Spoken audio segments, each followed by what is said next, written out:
And so the message I have today is that for many of the challenges you face, it's really about people. It's about leadership outlook and behavior.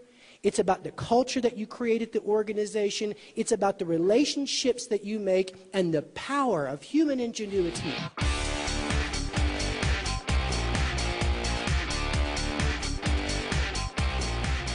Because a positive mood state worker is more engaged. They bring more of their creativity to work. They have a different chemical flow than a depressed person. They believe in intrapreneurship, not entrepreneurship, and the customer feels the love.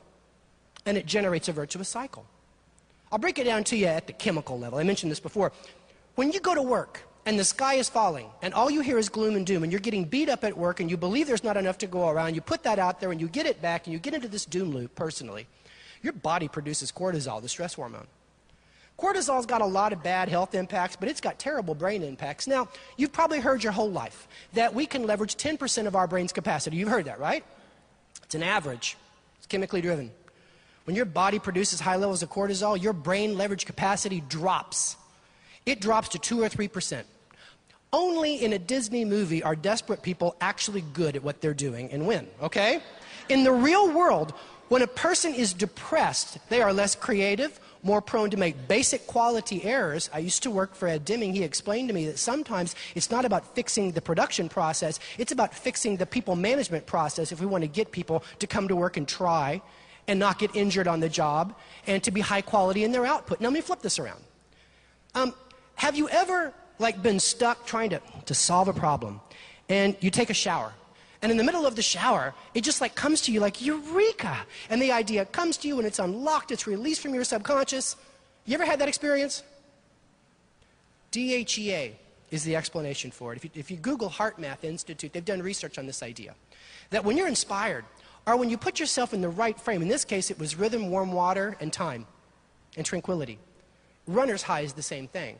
Your body produces DHEA, an enzyme, and DHEA increases your brain leverage capacity from 10 to up to 30%.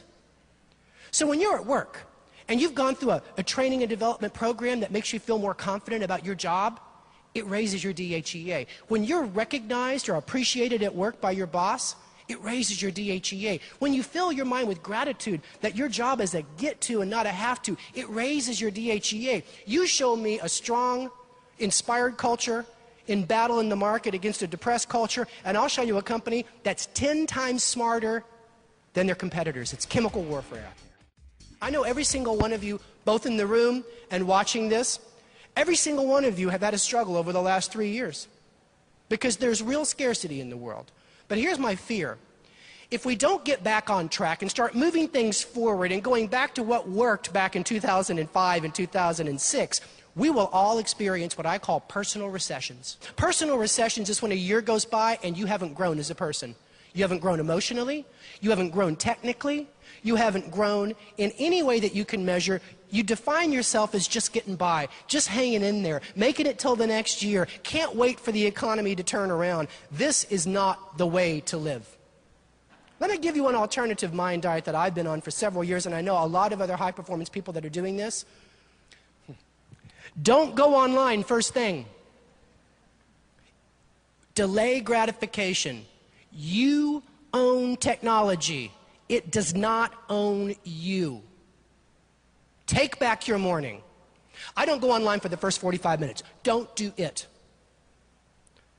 Did you know that instead, I'm going to give you an exercise later, if you did a gratitude exercise first to really focus yourself on your support system, and then spent about 30 to 40 minutes reading out of a book, which, by the way, we read books at 1/6 the speed as we look at stuff online. You don't read stuff online. You drink out of a fire hose online in scanning mode like some robot. No.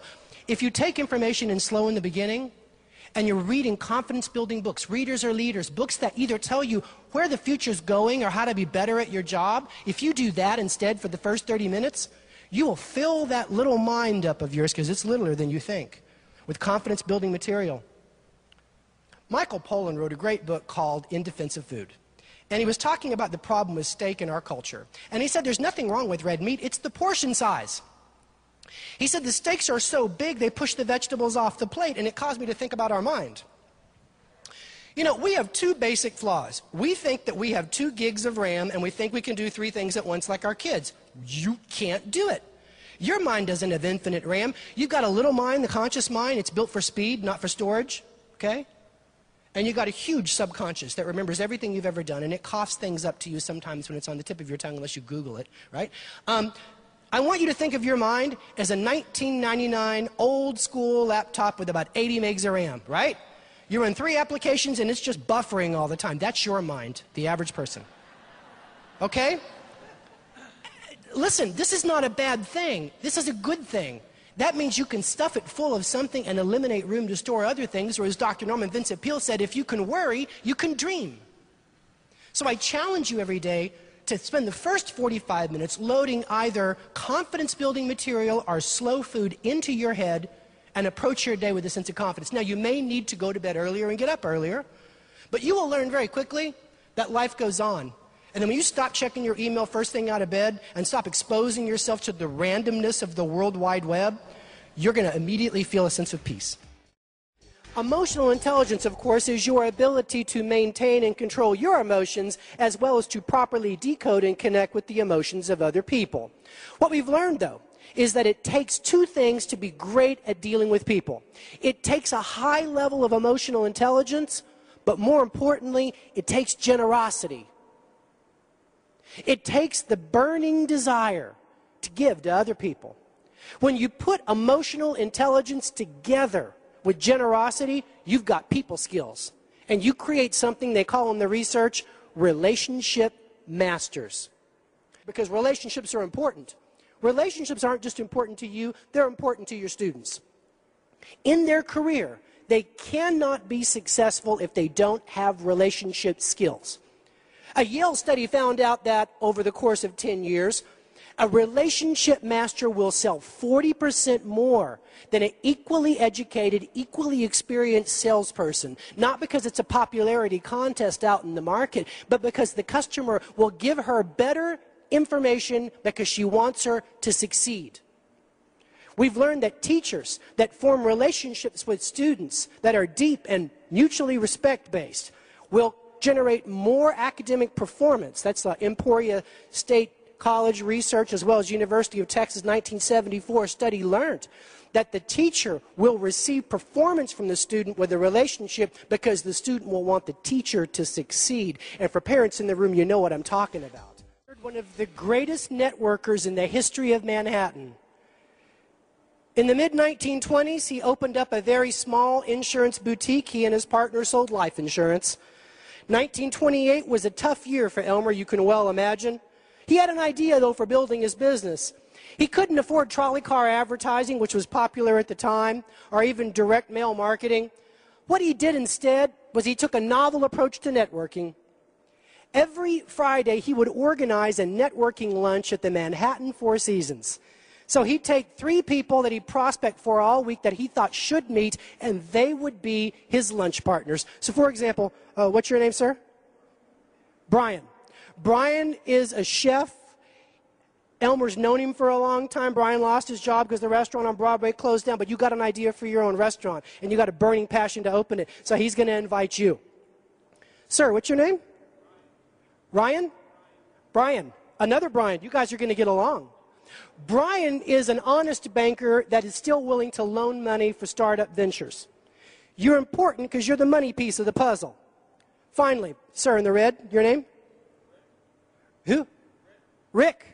Rick is a construction executive around town with a fantastic reputation for building things on time and on budget with a great aesthetic. You're the missing piece of the puzzle. We now have the concept, we have the funding, and we have the execution, and that's lunch for Elmer Letterman. And he starts the conversation lending mutual credibility, provoking a conversation about an opportunity, and at 12:45 he pays the bill and leaves. And he never brings brochures to the meetings. Never sold a thing during those meetings. Rick, if you looked at him and said, you know, I've been thinking about buying life insurance, he'd say, I'm not here to sell you anything. You could talk to my partner next week. I'm here because the 3 of you should meet.